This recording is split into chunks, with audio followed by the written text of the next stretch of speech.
উজানটিয়ায় অতিবর্ষণে ভেঙে পড়েছে এক অতিদরিদ্র অসহায়ের কুঁড়ে ঘর। সাহায্যের আকুতি দিনমজুর পরিবারের।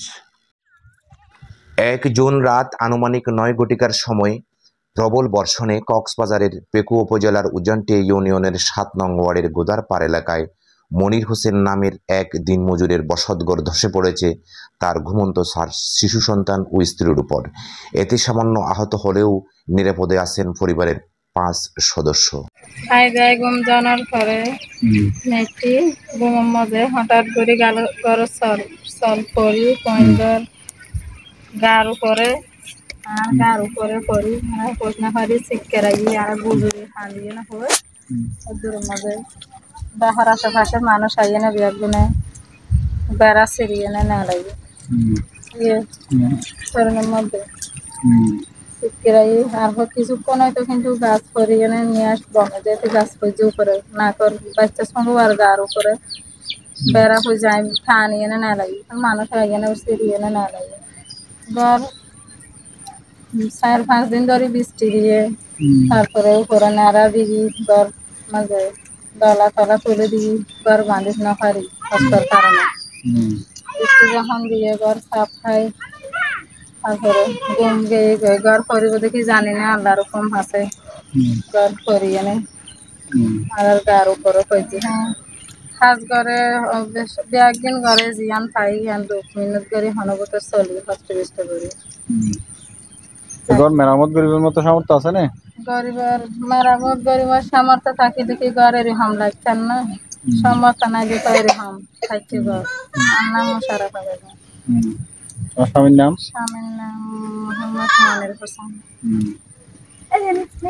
তোমার বাচ্চা হজন? বাচ্চা ৩টে মেয়ে ছিল।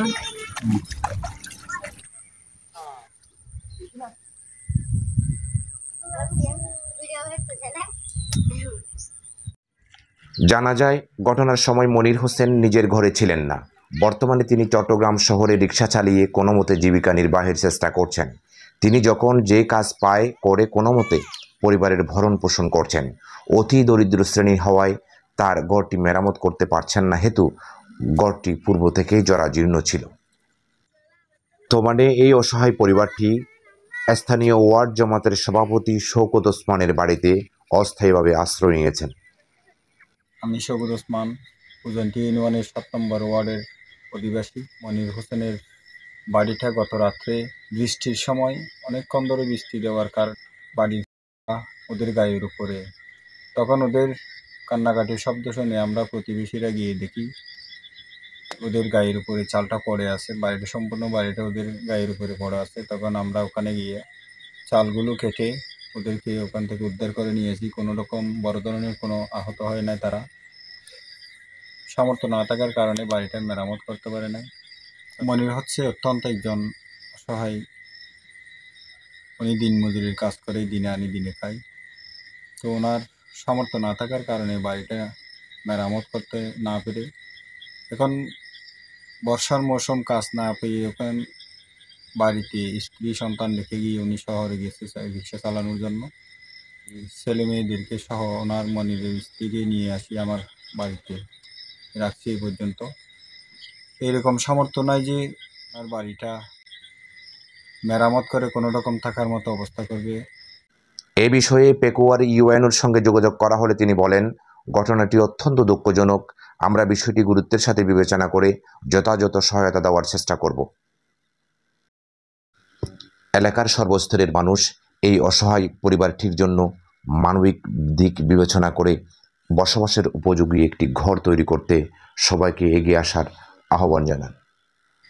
একটা অসহায় পরিবারের মাথা গোঁজার ঠাইটা যেন হয়।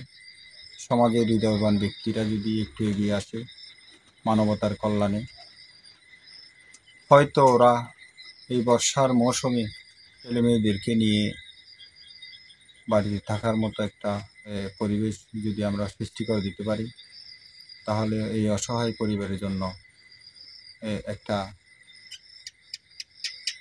উপকার হবে। নূর Mohammad, city news, TV 24, Pekua, Cox's Bazar.